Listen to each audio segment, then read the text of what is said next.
Halo warga intelektual sekalian, baru-baru ini secara mengejutkan Iran menyatakan perang terhadap Amerika, Israel, dan lain sebagainya.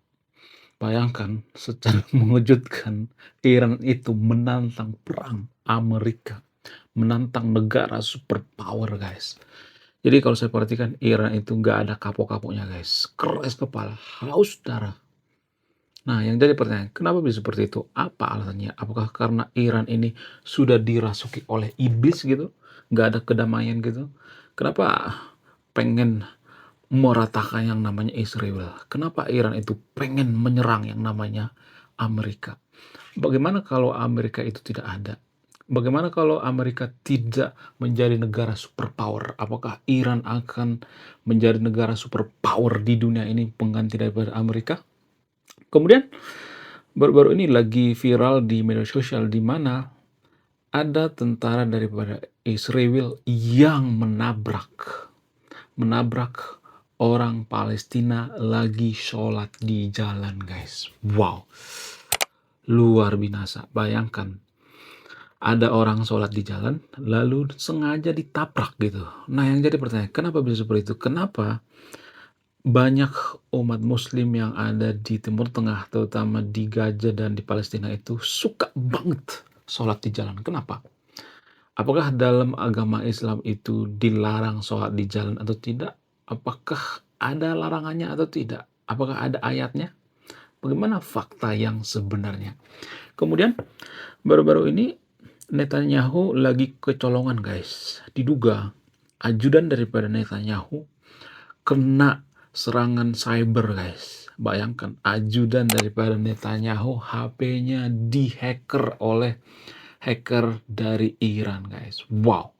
Nah yang jadi pertanyaan, apakah rahasia negara akan terbongkar? Apakah rahasia Netanyahu akan dibongkar oleh hacker-hacker dari Iran?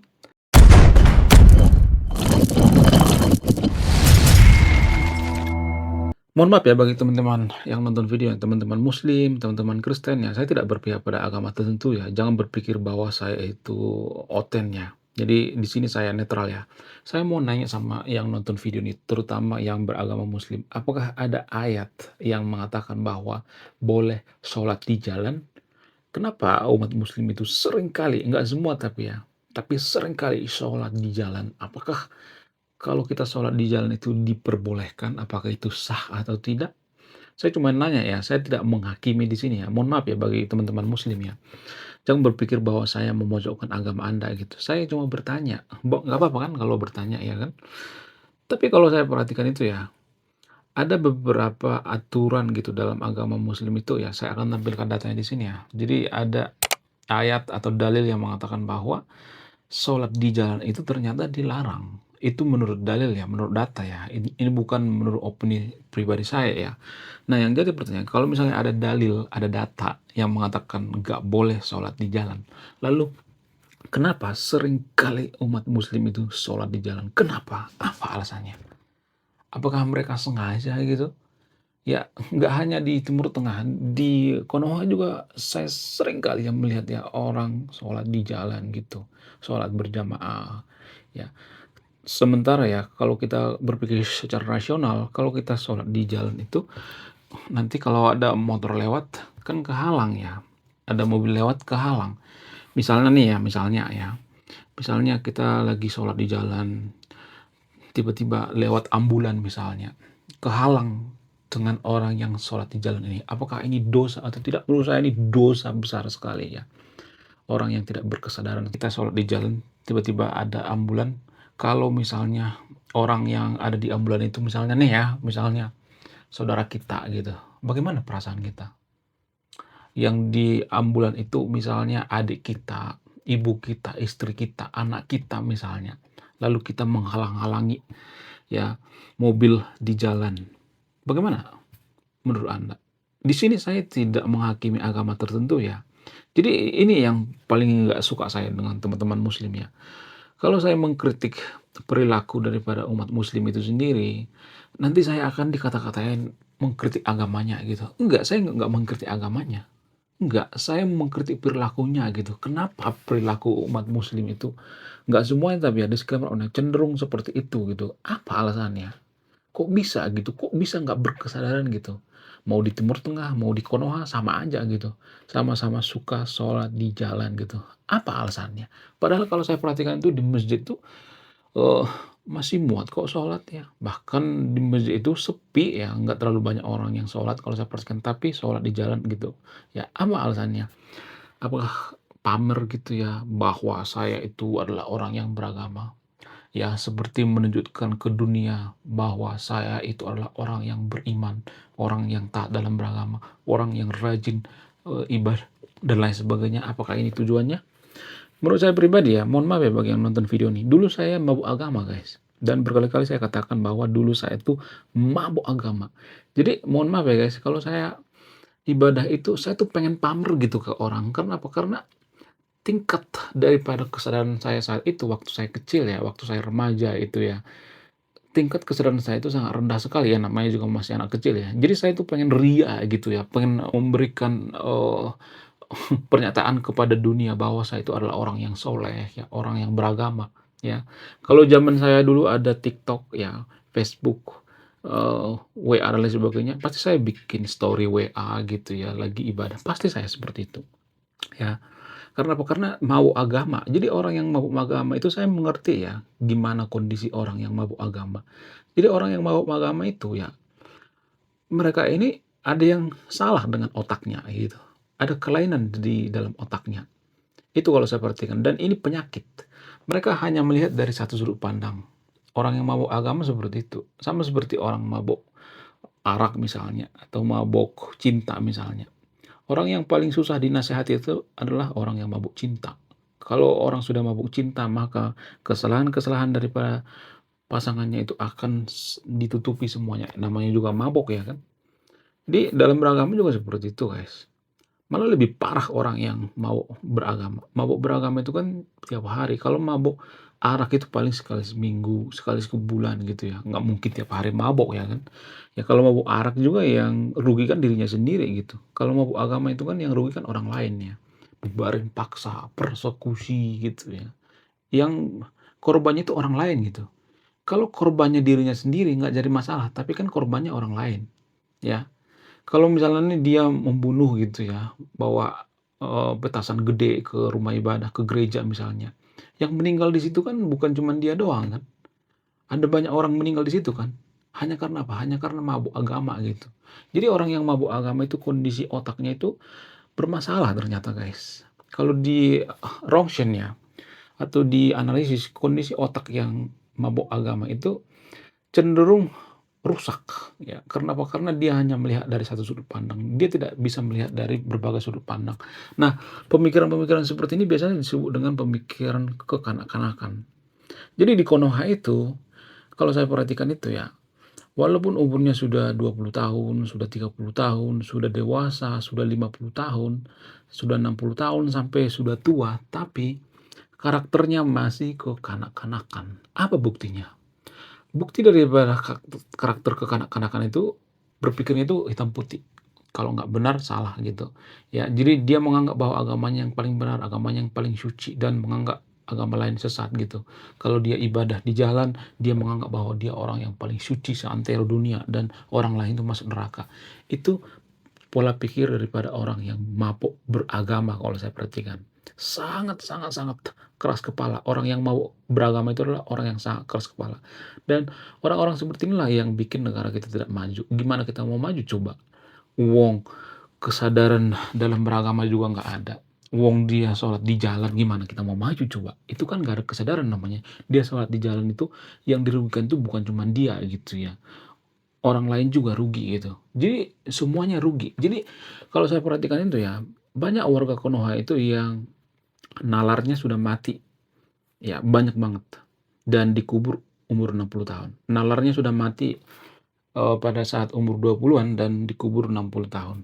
Itu kalau saya perhatikan, mati total, ya, dan banyak sekali orang-orang seperti ini di Konoha. Makanya kita nggak maju. Jadi, kalau misalnya nih ya, warga Konoha yang mengatakan, "Kita nggak maju karena oh elit global, karena oligarki, karena pemerintah korup dan sebagainya. Enggak, menurut saya enggak. Elit global, oligarki, ya, dan mafia-mafia itu juga beragama, guys. Ya bisa aja orang itu orang mabuk agama kan, ya kan, kita nggak tahu kan. Menurut saya pribadi itu, kita nggak maju itu karena masyarakat kita itu kurang berkesadaran. Jadi tolonglah ya, sama yang nonton video ini ya, teman-teman muslim gitu, ya jangan, melakukan hal konyol seperti itu ya. Itu merugikan diri sendiri dan merugikan orang lain. Kalau hanya merugikan diri sendiri nggak jadi masalah ya kan. Kalau lu misalnya sholat di tengah hutan nggak jadi masalah, sholat di atas gunung sendirian nggak jadi masalah, tapi jangan di tengah jalan gitu ya. Please lah ya.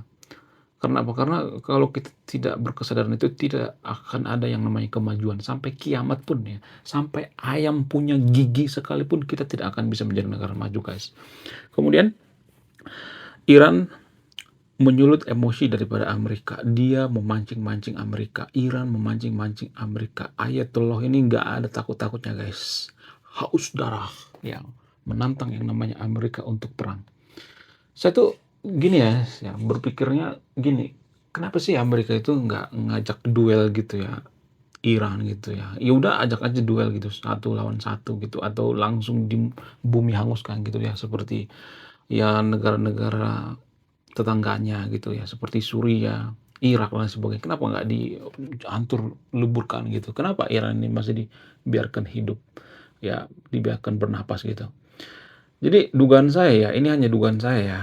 Saya tidak mengatakan bahwa ini benar atau salah. Dugaan saya itu Iran ini dibiarkan hidup itu, dibiarkan em, berkeliaran seperti itu ya. Menurut saya pribadi itu karena ada bisnis ya, bisnis apa? Bisnis senjata, persenjataan. Jadi ternyata ya, kalau ada konflik itu ternyata ada oligarki yang bermain di belakangnya yaitu bisnis senjata. Kalau ada konflik, mereka sangat senang, guys, orang yang, punya teknologi senjata. Bahkan kalau boleh jujur ya, mohon maaf ya, ketika Israel itu perang dengan Gaza itu, Israel itu mengalami lonjakan kekayaan yang sangat luar biasa, guys. Karena apa? Karena mereka punya perusahaan senjata, produksi senjata, orang-orang makin percaya dengan Israel gitu. Ya, makin percaya dengan teknologinya sehingga banyak orang yang membeli teknologinya. Jadi menurut saya pribadi ini sengaja, ya, sengaja dihidupkan oleh Amerika.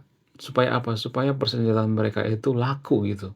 Ya lagi-lagi bisnis gitu. It's all about business, guys. Perang itu bisnis, guys. Jangan salah. Ya, kalau secara moral memang perang itu kan nggak bagus ya, nggak bener ya. Tapi secara bisnis, bisnis is bisnis gitu. Ya, bukan berarti saya menghalalkan berbagai cara ya.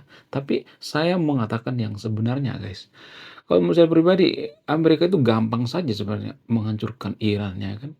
Kirim pesawat B-2 Spirit selesai kan, seperti yang terjadi kemarin-kemarin. Tapi Amerika sengaja membiarkan yang namanya Iran hidup, ya, sengaja memelihara yang namanya Iran. Ya karena dugaan saya karena persenjataan mereka laku gitu, teknologi mereka laku, sehingga apa? Sehingga Iran ini dibiarkan hidup, tidak di bumi hanguskan ya. Dan menurut saya pribadi, Iran ini bukan ancaman serius bagi Amerika.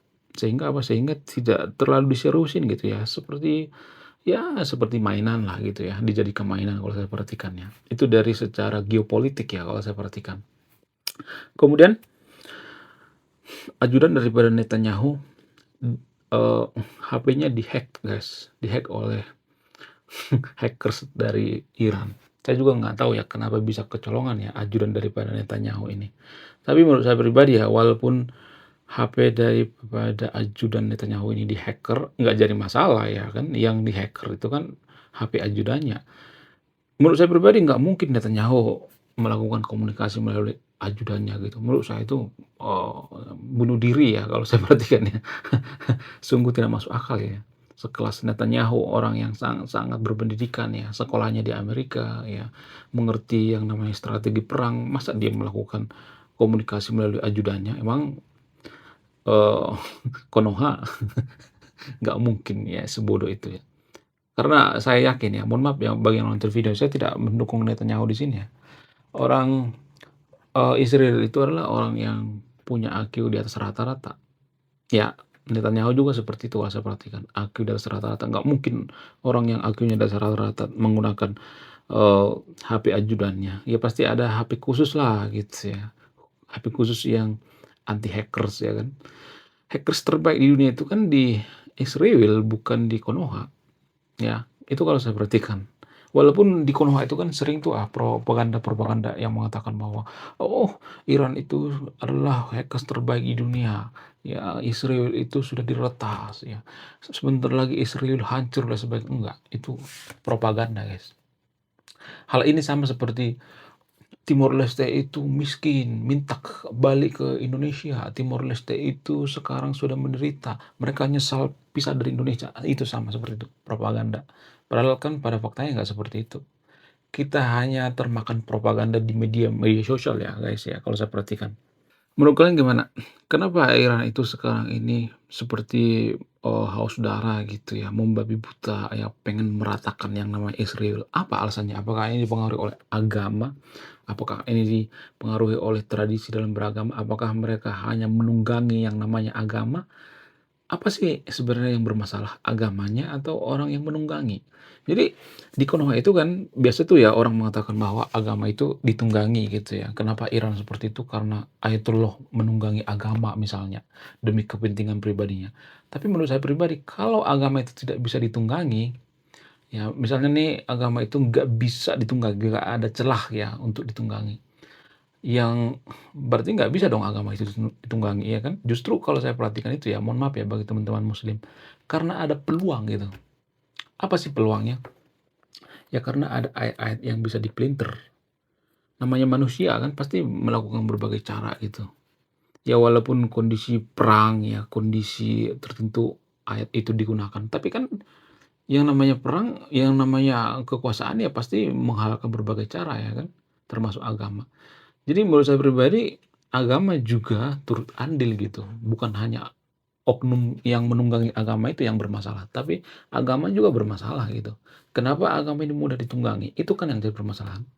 Kenapa agama yang ada di Iran ini mudah ditunggangi untuk membenci yang namanya Israel gitu, untuk bersatu gitu. Jadi persatuan daripada Iran itu karena kebencian mereka terhadap Israel gitu. Padahal kan Israel tidak pernah menjajah Iran, nggak pernah. Ya, cuman di kitab suci agama yang ada di Iran itu ya, kalau saya perhatikan tuh ada kebencian-kebencian terhadap Israel. Itulah yang menyatukan mereka dan mudah banget ditunggangi. Nah, yang jadi pertanyaan, kenapa agama itu mudah ditunggangi? Alasannya ya karena agama itu terlalu mudah dipelintir-pelintir. Jadi menurut saya pribadi, carilah agama yang tidak mudah ayatnya dipelintir-pelintir. Oke, sekian video ini. Terima kasih sudah menonton kami. Saya kaum intelektual, salam rasional.